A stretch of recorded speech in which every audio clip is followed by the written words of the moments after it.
Tensei shafts are one of the most popular choices for drivers on the current market. You may have seen one of the different colour options that they do in many of the top brands as a standard option for their stock off-the-shelf clubs. Now what's different about this year is that Callaway and Cobra have both added the white option as a standard choice. Now I'll get into the different colour options that they do in just a second along with everything else, but before we get started, if you haven't subscribed to the channel yet, if you just take a second to smash that subscribe button and turn on the bell notification just so you don't miss any future upcoming videos coming from the channel. Anyway, on top of the different colour options that they offer, there's actually also 4 different series that you can find within the Tensei range. So the oldest and the original series is the CK series, which most of you have probably seen before, and the CK just stands for carbon fibre Kevlar, which is basically a material that's used in the woven area just under the grips and under the hands, and it's just a bit of a stronger material that's used in the rest of the shaft, and it's just meant to strengthen up that area and just to stabilise the grip a bit more. The next series in the line that they did was the CK Pro, and this runs alongside the normal CK series. They've used stronger carbon fibre to make these shafts with, and in turn that lowers the torque, so it just makes them play a bit more stiffer and they'll feel a bit more rigid, which is ideal and suited a bit more to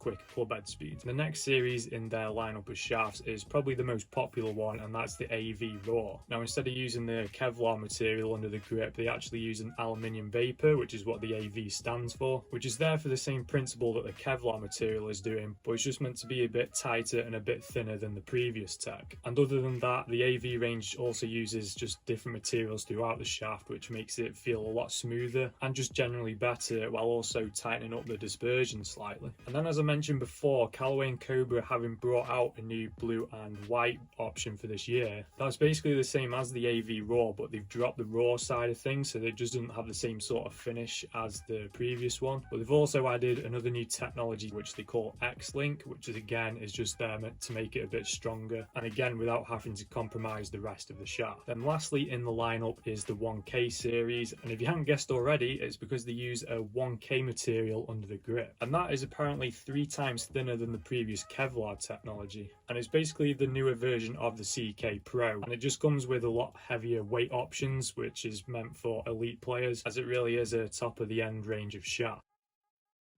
Basically, the different colours are there just to show the difference in profiles between each one. So there's a red, a blue, an orange and a white. The red one you'll find mainly in iron sets, and that's a bit more of a higher launch and higher spinning type of shaft. The other 3 is what you typically find in your woods, with the blue one being probably the most popular one and the one that you've probably most likely seen more than the other 2. And that profile gives a mid-launch, mid-spin, so it's a pretty neutral flight. And then the orange one, which I associate with Ping, because Ping have done that one as one of their stock options quite a few times now. But that's just a bit of a lower spinning version of the blue one with a bit of a lower launch maybe. That one does vary slightly across the series. And then the white one is the lowest trajectory one, so that's a bit of a low launch and low spin one, which again is a bit suited more to quicker club head speed. On top of that, like with pretty much every shaft range and setup, you'll find that there's different weights with each colour. And the number on the shaft pretty much sums up the weight of it. It's not exact, it's probably about 5 grams out in most cases, but a quick Google search will give you the correct weight for each shaft. So yeah, as I said today, I just wanted to compare 3 of the different profiles with similar weights, just to see how much difference there is between the profiles and just how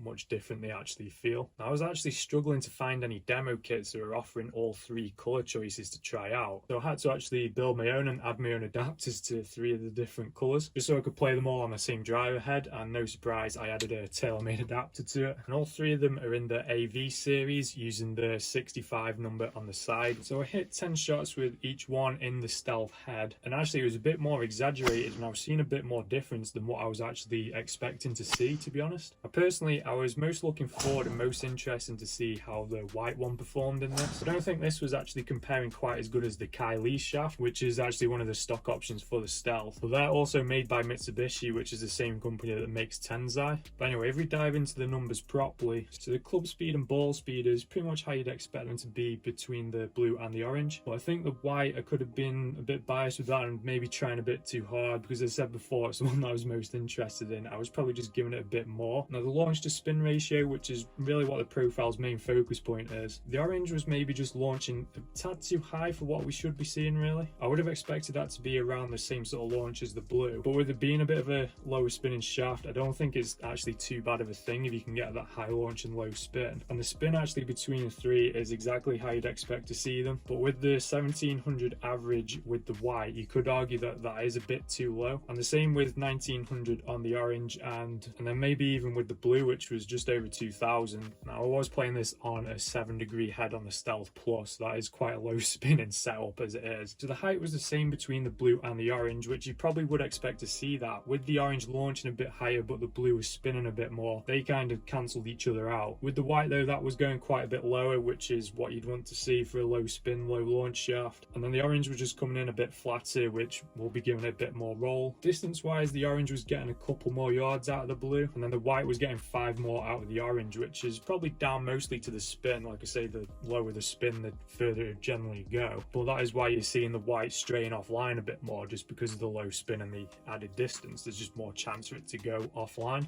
But all in all, the blue and the orange weren't seeing really too much difference between them, and the fractions difference that there actually was, with the orange being a bit more of a penetrating type of flight, which would basically just sum things up. The white though was seeing quite a big difference between the two, and it was just coming out a lot lower with the lowest, which meant for me that I was just losing it a bit left, which is my bad shot, is just overdrawing it slightly. So just before we wrap things up completely, I did a best of 2022 driver not too long ago between the 3 new main ones, and someone mentioned that I should have used the triple diamond, which at the time I couldn't get my hands on it, but since then I have managed to source one. But I was interested to see how this would compare up against them 10 shots that I just hit with the Tensei white in the Stealth. So I grabbed the Tensei white for the Callaway triple diamond, and I hit 10 shots straight after I hit them 10 shots with the Stealth, and as you can see by the numbers, it wasn't performing anywhere near as good as what I was seeing the Stealth perform. I know a lot of people are saying the Stealth hasn't lived up to expectations and things, but for me the Stealth has outperformed everything that I've tried so far. Yeah, that's it for today and for this video, so thanks for watching, and I will see you in the next one.